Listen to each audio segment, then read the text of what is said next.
Orang yang pro Megawati itu begitu mendewakan Soekarno, seakan-akan Indonesia itu dimulai dari Bung Karno, sampai ada paham Soekarnoisme bahwa Indonesia itu seakan-akan dimulai dari Soekarno. Memang deklarator kemerdekaan Indonesia itu Soekarno, tapi umat Islam atau partai-partai Islam itu tidak kecil hati, karena embrio yang bernama Indonesia itu dari tahun 1908, sebelum ada partai nasionalis yang berani melawan kolonialisme Belanda adalah partai-partai Islam, sehingga kebangkitan Indonesia dimulai 1908. Karena saat itu yang pertama mencetus ide melawan Belanda adalah kiai-kiai Islam, yaitu saat itu bikin serikat dagang Islam, terus lama-lama menjadi serikat Islam, terus lama-lama menjadi partai Islam, dimulai dari angkatannya Hos Cokroaminoto, jenis Haji Umar Said sinten Cokroaminoto, itu disingkat jenis Hos Cokroaminoto. Jadi tidak bisa Indonesia itu meninggalkan partai Islam, karena dulu pertama pendiri era kepartaian niku malah partai-partai apa? Islam yang lahir di Solo, di Jogja. Bahkan sebelum ada negara yang bernama Indonesia, itu ada negara yang bernama Demak Bintoro, ada Demak Ngayogyakarta Karto. Itu semua negeri apa? Islam. Ya, paham? Sehingga secara kesejarahan kita tidak kalah sama tuanya Soekarnoisme atau partai PNI. Dan sampai kan kita ini kan kayak dinabubukkan seakan-akan Indonesia itu dimulai dari Soekarno, sehingga nak wani Pak Karno itu koyo-koyo itu kita anti Indonesia. Ya kita tidak mungkin nggak menghormati Soekarno, beliau sebagai pahlawan besar kita hormati ya, tapi ya kebesaran Pak Karno demi bangsa Indonesia jangan kemudian direduksi, disederhanakan hanya melewati partai. Ya itu kan namanya pekerdilan. Tentu Pak Karno bikin negara ini ya untuk semua bangsa, bukan untuk PDIP saja, bukan untuk partai-partai marhainisme saja, juga bukan untuk partai-partai yang berfaham Soekarnoisme saja. Ya sama, tapi kita juga adil, sebagai kiai juga adil. Hos Cokroaminoto bikin partai Islam adalah untuk mengusir Belanda dari bumi Indonesia, yang nantinya juga untuk kepentingan semua bangsa Indonesia, tidak hanya yang Islam saja. Ya kita adil, sama-sama adil. Saat nasionalisme ya tidak mengurangi keagamaan, saat keagamaan tidak mengurangi nasionalis. Tapi itu tadi kemudian ini dikerdilkan secara politik.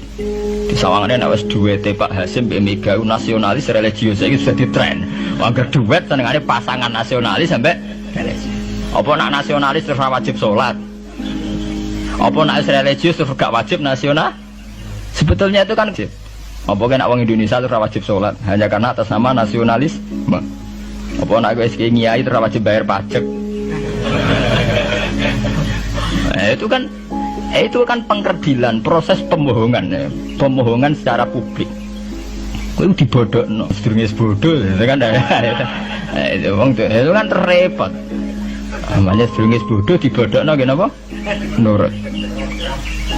Makanya kalau seneng ya, kayak kemarin hari kebangkitan nasional itu seneng kalau diungkap terus di TV bahwa kebangkitan Indonesia dimulai dari 1908. Pentingnya bahwa orang-orang yang sok Soekarnoisme biar tidak mereduksi Pak Karno hanya milik mereka sendiri, karena bangsa ini berdiri semenjak 1908. Dimulai dari gerakan Budi Utomo sampai Hos Cokroaminoto sampai macam-macam ya, serikat-serikat Islam.